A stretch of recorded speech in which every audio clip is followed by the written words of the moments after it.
नमस्कार बच्चों। Today we are going to discuss class 9th SST social science worksheet number 48। ये आपकी 21 दिसंबर 2021 की वर्कशीट रहेगी। आज की इस इजी, इंटरेस्टिंग और इम्पोर्टेंट वर्कशीट में हम हिस्ट्री के second chapter socialism in Europe and the Russian revolution को कंटिन्यू करेंगे। ये इस चैप्टर का सेकंड पार्ट रहेगा। पिछली जो वर्कशीट थी, हमारी प्रीवियस जो वर्कशीट थी, उसमें हमने फर्स्ट पार्ट में डिस्कस किया था कि रशियन रेवोल्यूशन से पहले यूरोप में और रशिया में पर्टिकुलरली किस टाइप की आइडियोलॉजीज थी। तो उस वक्त जो लोग थे कंजर्वेटिव थे, रेडिकल्स थे, लिबरल्स थे, और एक नई आइडियोलॉजी जो पॉपुलाइज हो रही थी धीरे धीरे, वो थी सोशलिज्म। ओके, तो इसमें सोशलिज्म क्या है, सबसे पहले आपका ये कंसेप्ट क्लियर होना चाहिए। सोशलिज्म इज एन पॉलिटिकल और एक इकोनॉमिक आइडियोलॉजी है। ओके, पॉलिटिकल, सोशल भी कह सकते हैं, पॉलिटिकल है, सोशल है, इकोनॉमिक थ्योरी है ये। ओके, अब ये जो सोशलिज्म है ये क्या कहती है? ये कहती है कि जो भी समाज में जो रिच और पुअर के बीच में गैप है, इसके लिए रिस्पॉन्सिबल है कैपिटलिस्ट लोग, पूंजीवादी लोग, जिनके पास ज़मीनें हैं, जिनके पास इंडस्ट्रीज है। ओके, इनको ये लगता है, सोशलिज्म जो थ्योरी है वो ये कहती है कि इसका एक ही सॉल्यूशन है, that the means of production must be under the control of the government. कि जितनी भी ज़मीन है, जितनी भी इंडस्ट्रीज है, वो गवर्नमेंट के अंडर में होनी चाहिए। लोग काम करेंगे, जितना काम करेंगे उतना पैसा दे दो, ना अमीर होगा कोई, ना कोई गरीब रहेगा। ओके, ये जो सोशलिज्म आइडियोलॉजी है ये प्राइवेट प्रॉपर्टीज़ के अगेंस्ट है। किसी के पास प्राइवेट प्रॉपर्टी नहीं होनी चाहिए। जो कुछ भी है कंट्री में वो सब कुछ गवर्नमेंट के अंडर में होना चाहिए। ओके, ये जो आइडियोलॉजी है उस वक्त काफ़ी ज़्यादा पॉपुलाइज हुई थी, क्योंकि जो पूरे सेक्शन था सोसाइटी का, उन्हें लगा कि एक यही तरीका है, एक यही वे है जिससे इक्वालिटी है वो इंश्योर की जा सकती है। कौन सी इक्वालिटी? जो इकोनॉमिक इक्वालिटी है। ओके, तो यहाँ पर आज की इस वर्कशीट में हम डिस्कस करेंगे coming of socialism in Europe, कि यूरोप में जो सोशलिज्म का आइडिया वो कैसे पहुँचा और उसके बाद कैसे उसने पांव जमाए, ये सब कुछ हम यहाँ पर समझेंगे। लेट्स बिगिन, चलिए शुरुआत करते हैं इस वर्कशीट की। तो सबसे पहले हम बात करेंगे कि यूरोप में जो सोशलिज्म का आइडिया कैसे पहुंचा। तो फर्स्ट जो इसका पीछे रीजन था, that was the French revolution. French revolution gave many ideas such as the equality, fraternity, justice, यानी कि कई सारे नए आइडियाज़ दिए। इक्वालिटी, फ्रेटर्निटी और जस्टिस, कि सोसाइटी में इक्वालिटी होनी चाहिए, फ्रेटर्निटी, लोग मिलकर के रहना चाहिए, सब लोगों को न्याय मिलना चाहिए। अब इन्हीं आइडिया से एक नया आइडिया निकला। Equality means the political equality, equality was given by the French revolution ने पॉलिटिकल इक्वालिटी दी थी, सबके पास एक जैसे राइट्स थे। ओके, लेकिन इकोनॉमिक इक्वालिटी नहीं दी गई थी। अब यहीं से एक नया विचार निकला कि the equality must be on the economic ground too. Okay, यानी कि लोगों के पास इनकम लेवल भी एक जैसा होना चाहिए, ना रिच हो ना फिर गरीब हो। तो ये जो फ्रेंच रेवोल्यूशन के आइडियाज थे, that indirectly supported the socialism, socialism को इनडायरेक्टली सपोर्ट किया था। ठीक, उसके बाद दूसरा जो सेकंड रीजन था इसके पीछे, that was the weakening of the nobility and the rise of the new nation. जो नोबिलिटी थी इसी टाइम पीरियड में वो वीक हो जाती है। ठीक, अब जो नोबल्स थे अगर वो वीक ना होते तो न्यू आइडियाज़ को वो एक्सेप्ट नहीं करते, because most of the nobles they were कौन थे? वो कंजर्वेटिव्स थे। They didn't want any change in the society, वो सोसाइटी में चेंज चाहते ही नहीं थे। ओके, लेकिन इसी टाइम में जो नोबल्स थे वो वीक हो गए थे। इससे भी फ़ायदा मिला किसको? सोशलिज्म के आइडियोलॉजी को। उसके बाद है due to the industrial revolution and huge change in the condition and number of labours. उसके बाद है इंडस्ट्रियलाइजेशन एंड द लेबर, यानी कि ये भी इम्पोर्टेंट थे किसमें? In the spread of the socialism in Europe. अब इनका क्या लिंक था? जैसे इंडस्ट्रियलाइजेशन हुआ तो एक नया क्लास सोसाइटी में आई, वो क्लास थी लेबर क्लास। अब लेबर क्लास क्या थी? मेहनत करती थी, 12 to 14 आवर्स वर्क करती थी। उनकी जो वेजेस थी वो काफ़ी ज़्यादा कम थी और उनकी कंडीशन बहुत ज़्यादा ख़राब थी। ओके, अब जब ये न्यू आइडिया डेवलप हुआ तो उस आइडिया की तरफ ये जो लोग थे वो अट्रैक्ट हुए, क्योंकि इन्हें लगता था कि हम इतनी मेहनत करें, हमारे हालात काफ़ी ख़राब हैं, तो ये जो सोशलिज्म अगर आएगा तो हमारी सारी प्रॉब्लम्स है वो दूर हो जाएगी। तो इंडस्ट्रियलाइजेशन अगर ना होता तो ना लेबर क्लास होती, अगर लेबर क्लास नहीं होती तो ना रशियन रेवोल्यूशन होती। तो इनका भी एक इम्पॉर्टेंट रोल रहा था। इसके साथ साथ rise of the trade and the growth of the middle class, व्यापार बढ़ा इस टाइम पीरियड में, और बिजनेस किसके हाथ में था? मेनली मिडिल क्लास के पास था। मिडिल क्लास कौन थे? जो एजुकेटेड थे। मिडिल क्लास ने भी इस आइडिया को फैलाने में कई बहुत इंपॉर्टेंट रोल प्ले किया, because these were the educated one and they also attracted towards this ideology and they found that it can solve out all the problems. उन्हें लगा कि ये सारी प्रॉब्लम्स है उसका सॉल्यूशन कर देगा सोशलिज्म। तो मिडिल क्लास है वो भी एक तरीके से फ्लैग बीरर थे, यानी कि झंडे को आगे लेकर के चले थे ये। ओके, उसके बाद newer discoveries of science and development of means of transport, specially जो मीन्स ऑफ ट्रांसपोर्ट में डेवलपमेंट हुआ था, इससे भी ये आइडियोलॉजी वो one country to another country easily फैल पाई। ऐसा नहीं होता शायद एक देश में अटक के लटक के रह जाती है आइडियोलॉजी, तो इससे भी इम्पोर्टेंट एक तरीके से हेल्प मिली थी। उसके बाद effects of the socialist ideologies of Karl Marx, Friedrich Engels and the Hegel. Okay, इसके साथ साथ फिलोसफर्स है, they also played crucial role. ये जो आइडियोलॉजी थी, ये जो आइडियाज़ थे, ये दिए किसने थे? फिलोसफर्स ने दिए थे। And there ideas become quite popular among the masses, लोगों के बीच में काफ़ी ज़्यादा पॉपुलर हो गए थे। इससे भी सोशलिज्म है वो काफ़ी ज़्यादा पॉपुलर हुआ और पूरे कोने में पहुंच गया था यूरोप के। ओके, तो ये कुछ रीज़न थे जिन्होंने सपोर्ट किया सोशलिज्म के एमरजेंस में। उसके बाद हम देखेंगे कि कैसे सोशलिज्म है वो धीरे धीरे काफ़ी ज़्यादा पॉपुलराइज हो जाता है, पहुंच जाता है one nation to another nation. By the 1870s socialist ideas जो थे, by the 1870s socialist ideas spread through the Europe. 1870s तक पूरे यूरोप में ये आइडियाज़ पहुंच चुके थे। To coordinate their efforts they formed an international body, namely the second international.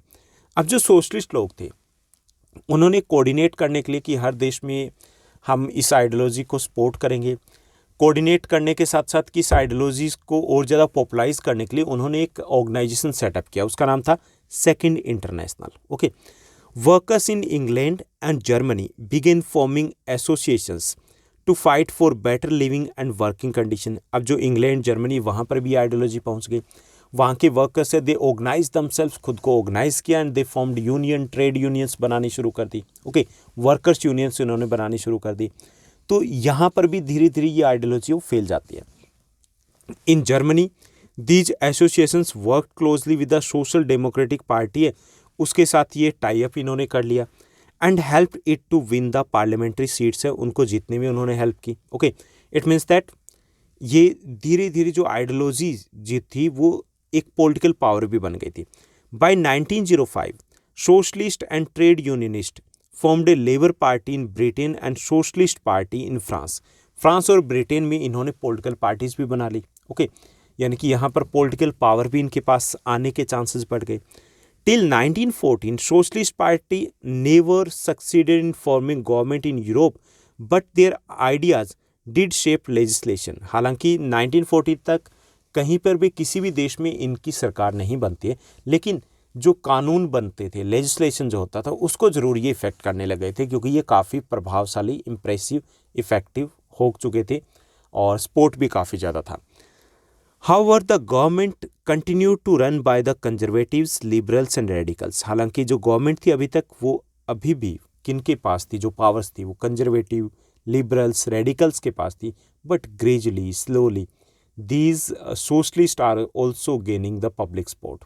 इनको भी उस वक्त public support, they were gaining the public support, यानी कि इनको भी पब्लिक का सपोर्ट मिल रहा था।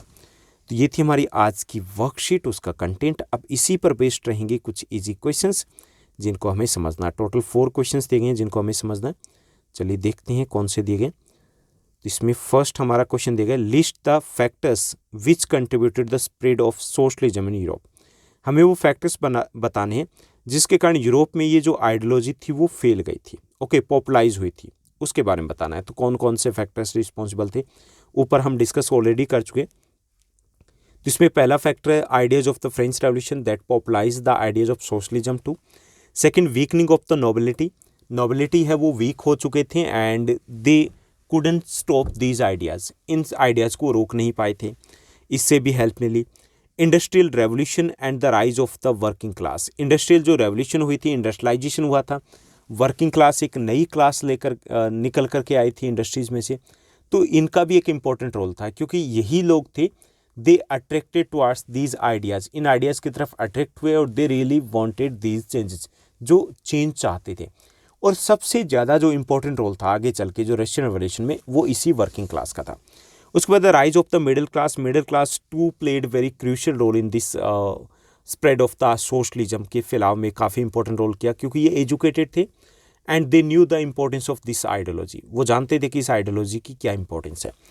उसके साथ साथ influence of the philosophers like the Marx, Friedrich Engels, Hegel etcetera, उनकी जो आइडियोलॉजी थी वो काफ़ी ज़्यादा पॉपुलर थी लोगों में, काफ़ी ज़्यादा एक तरीके से प्रभावित थे लोग।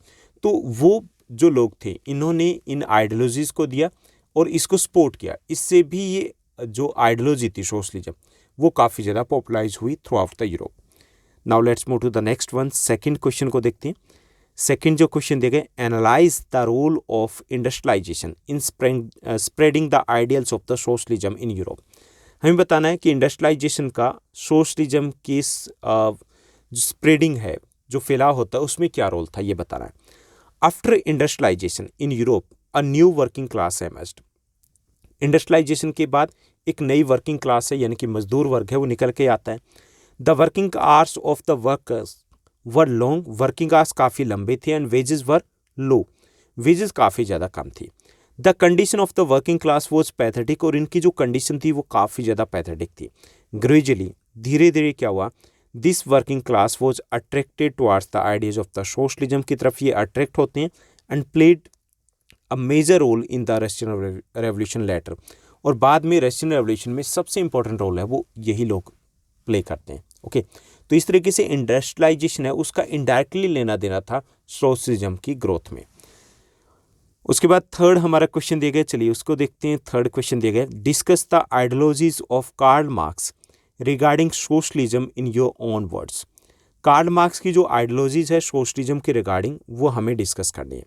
ठीक, कार्ल मार्क्स कौन थे? Karl Marx was a social thinker who believed in the theory of socialism की थ्योरी में वो बिलीव करते थे। ठीक, he argued that industrialist and the capitalist who own the factors of production और means of production earn profits because of the hard work put in by the workers.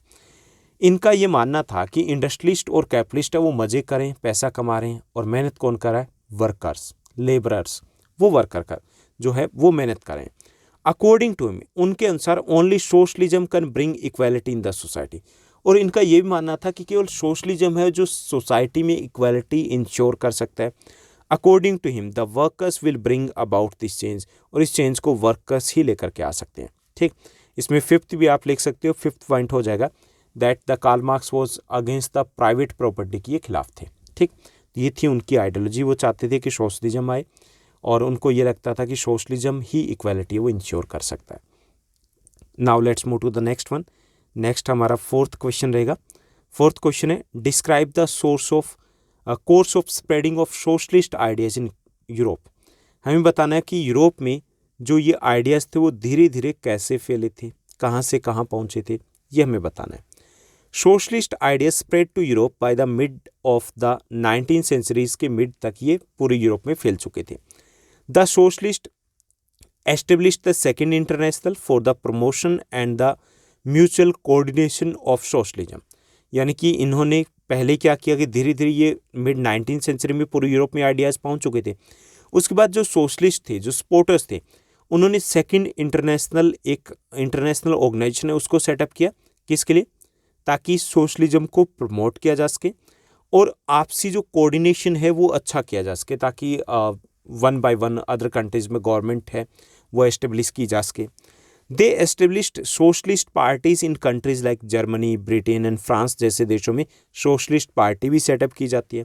Gradually the support of these parties increase, और धीरे धीरे इनके लिए support है वो Europe में बढ़ता जाता है।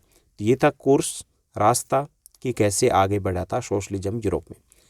ये थी हमारी आज की वर्कशीट जो काफ़ी इजी थी लेकिन थोड़ी सी लेंथी थी। आई होप आपको अच्छे से समझ में आया होगा। और आपको ये वीडियो, ये वर्कशीट अच्छी लगी तो इस वर्कशीट को लाइक और शेयर ज़रूर कीजिएगा। आज के लिए बस इतना ही। Thank you, bye bye, have a nice day.